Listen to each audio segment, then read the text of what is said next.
से आप बनेंगे पत्रकारिता की दुनिया का वो चमकता चेहरा।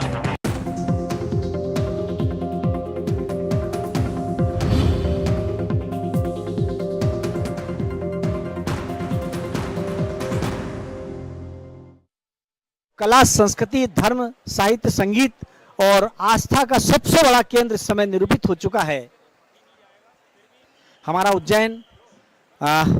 मेरे वे हजारों दर्शक जो कई बार मैं कहता भी हूं कि यदि वे 2-5 वर्ष के बाद उज्जैन में अगर उनका आगमन हुआ होगा तो वे देख रहे होंगे उज्जैन में कैसा ड्रास्टिक चेंज आया है, एक बड़ा परिवर्तन आया है। हमारा उज्जैन अब एक ऐसा विकसित शहर बन गया है, न केवल उज्जैन बल्कि इस मध्य प्रदेश के अन्य जिले हैं उन सब का भी इसी तरह से उन्नयन चल रहा है। और इस तरह हमारा मध्य प्रदेश इस समय संपूर्ण भारतवर्ष में अग्रणी प्रदेश की भूमिका में ध्वजवाहक बना हुआ है।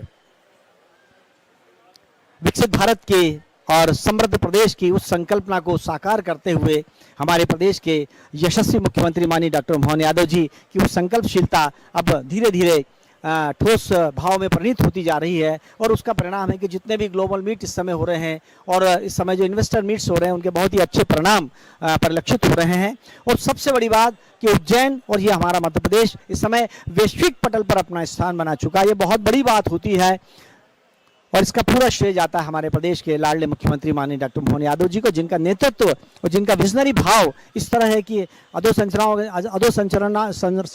के निर्माण के साथ साथ बुनियादी जो आवश्यकताएं होती हैं, चाहे वो चिकित्सा का क्षेत्र हो, चाहे शिक्षा का क्षेत्र हो, या ऊर्जा का क्षेत्र हो, या उद्योग धंधों का क्षेत्र हो, या लोकल प्रोडक्ट्स के विकास का क्षेत्र हो, या धर्म और आस्था का क्षेत्र हो, या फिर कला और संगीत का क्षेत्र हो, सभी में समग्र विकास होना चाहिए।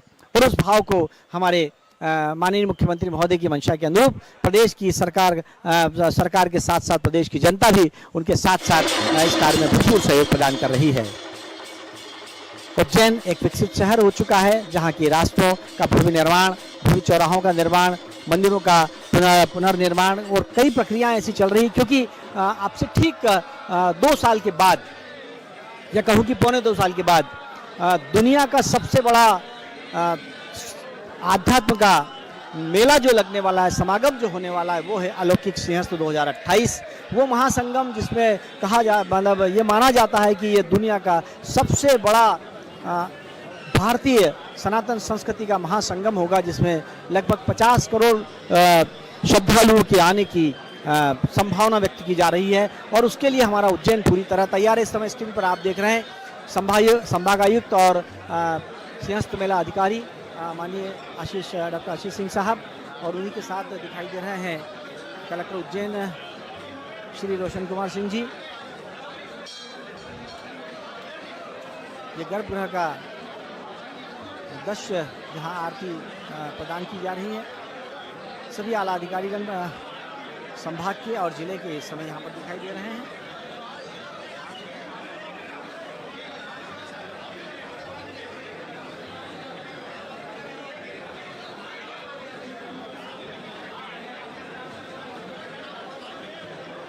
तैयारियों को स्वरूप दिया जा रहा है और संकेत भी मिल चुका है कि लगभग समय भी हो चुका है। इस समय लगभग 3:28 है और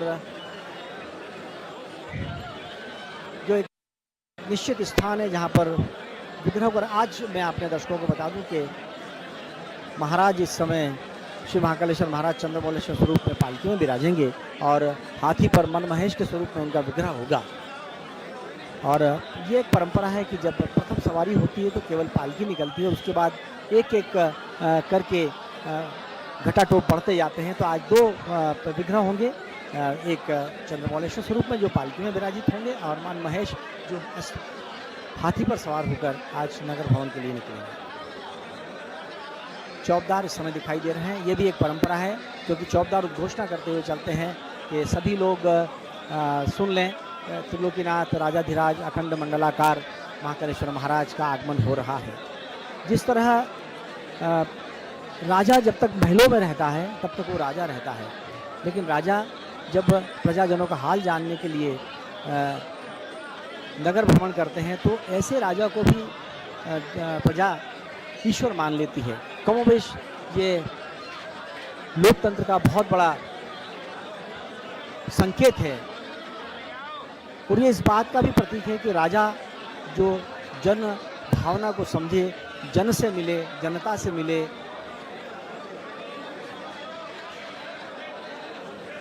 प्राचीन परंपरा जो एक उत्सव, महाउत्सव का रूप ले चुकी है। और जैसा मैंने आपसे निवेदन किया था कुछ देर पहले, आप अपने सोशल मीडिया प्लेटफॉर्म पर देख भी रहे होंगे कि ये कोटि तीर्थ के पास जो सभा मंडप है वहाँ का स्थान है। तो यही वो स्थान है जहाँ पर वर्षों से विग्रह को रखा जाता है, पूजन अर्चन किया जाता है। सभी आला अधिकारी समय उज्जैन जिले के यहाँ पर उपस्थित हैं, उज्जैन संभाग के उपस्थित हैं, जो भगवान श्री का विग्रह का पूजन कर रहे हैं। आचार्य पंडित घनश्याम शर्मा जी के नेतृत्व में वैदिक मंत्रोच्चार के साथ पूजन प्रदान किया जा रहा है।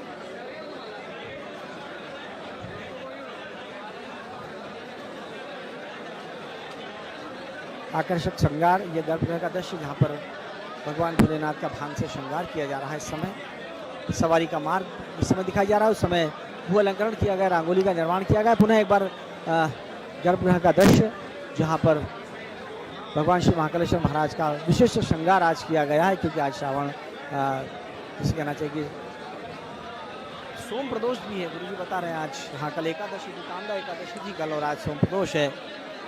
बहुत बड़ा, जिसे भारतीय परंपराओं में, भारतीय सनातन संस्कृति में प्रदोष का बड़ा महत्व माना जाता है। और यदि सोम प्रदोष हो तो उसका फिर कहना ही क्या है।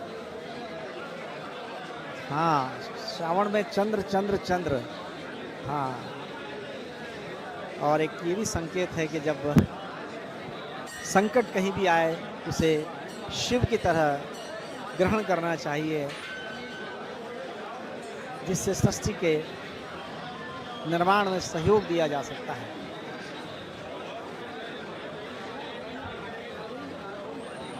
आगे का आंखों देखा हाल मीनाक्षी गुप्ता। जय श्री महाकाल। आज श्रावण मास की द्वितीय सवारी का सीधा प्रसारण आप महाकाल भक्ति चैनल और जनसंपर्क विभाग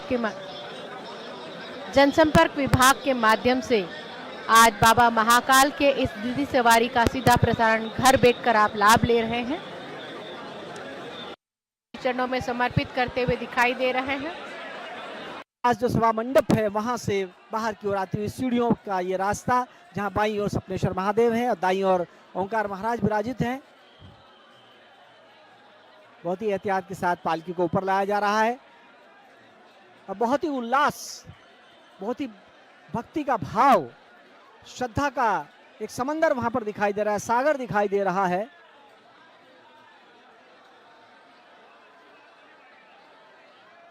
और इसी के साथ पालकी, महाराजा अधिराज की पालकी मंदिर प्रांगण से बाहर की ओर। बहुत ही उल्लासमय, या कहूं कि शिवमय है, ये कहना ज्यादा समीचीन होगा। गुदरी चौराहे पर खड़े हुए श्रद्धालुगण, और जैसा मैंने आपसे निवेदन किया, इस समय महाकालेश्वर मंदिर समिति का जो बैंड है वो इस समय आगे आगे चल रहा है अगवानी करते हुए।